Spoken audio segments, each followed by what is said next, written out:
नमस्कार दोस्तों, आज हम जानेंगे भारत के बारे में वो बातें जो शायद आप नहीं जानते होंगे।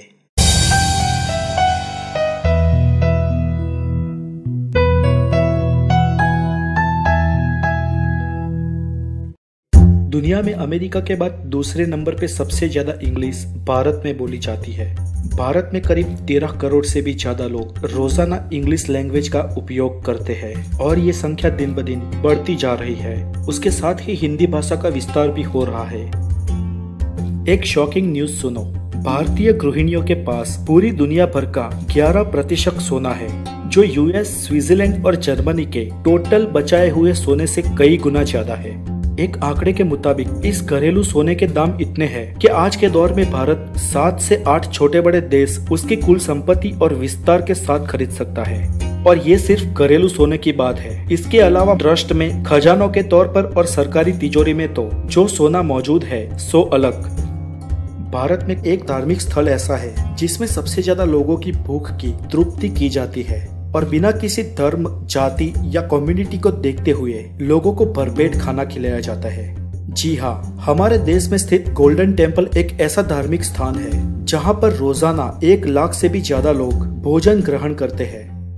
भारत के पूर्व राष्ट्रपति और साइंटिस्ट एपीजे अब्दुल कलाम 26 मई 2006 के दिन स्विट्जरलैंड गए थे। उनके वहां जाने के उस दिन बाद स्विट्जरलैंड गवर्नमेंट ने 26 मई को स्विट्जरलैंड का नेशनल साइंस डे घोषित कर दिया। क्या ये अद्भुत और हमें गर्वित करने वाली बात नहीं है? इलाहाबाद में होने वाले 2011 के कुंभ के मेले में आज तक की दर्ज की गई दुनिया की सबसे ज्यादा भीड़ मौजूद थी और इस मेले में 7.5 करोड़ से भी ज्यादा लोग एक ही जगह पर उपस्थित हुए, जबकि पूरे मेले के दरमियान 100 करोड़ से भी ज्यादा लोगों ने अपनी मौजूदगी वहां दर्ज की और इतने बड़े क्राउड को स्पेस से भी देखा गया था। क्या आप जानते हैं भारतीय चुनाव आयोग सिर्फ एक व्यक्ति के लिए हर चुनाव में स्पेशल पोलिंग बूथ लगाता है और वो वोटर है महंत भारत दास, जो गुजरात के गीर के जंगलों में रहते हैं और उनके अकेले के लिए स्पेशल पोलिंग बूथ बनाया जाता है। दुनिया की तीसरी सबसे पावरफुल आर्मी और दुनिया के दूसरे नंबर का सैन्य भारत देश का है। और इतना ही नहीं, इसरो जैसी स्पेस एजेंसी आज दुनिया में बहुत तेज गति से आगे बढ़ रही है, जिसका लाभ भविष्य में भारतीय लोगों को और भारतीय सेना को मिलने वाला है।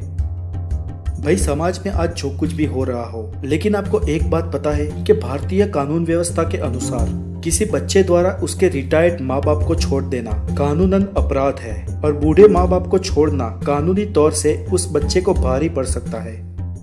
एल्बर्ट आइंस्टाइन ने एक बार कहा था कि हम भारतीयों के बहुत शुक्रगुजार हैं, जिन्होंने हमें गिनती, ज्योमेट्री और विज्ञान के कई नियम सिखाए। पूरे विश्व में जंगल में रहने वाले शेर 2 जगह पर ही पाए जाते हैं, एक अफ्रीका में और दूसरे भारत में।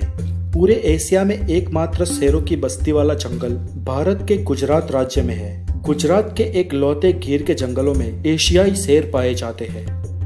दुनिया में भारत ही एक ऐसा देश है जहाँ पे 1, 2, 3 या 4 नहीं, बल्कि एक ही साल में पूरे के पूरे 6 मौसमों का अनुभव होता है। ग्रीष्म, शरद और वर्षा मुख्य 3 ऋतुओं के रूप में, जबकि वसंत, पतझड़ और शरद को गौण ऋतुओं के रूप में आप इस देश में महसूस कर सकते हैं। So that's it for today. और ऐसे हेल्दी नॉलेज के लिए द नॉलेज को जरूर सब्सक्राइब करें। आगे फिर मुलाकात होगी, तब तक के लिए खुश रहे। Take care.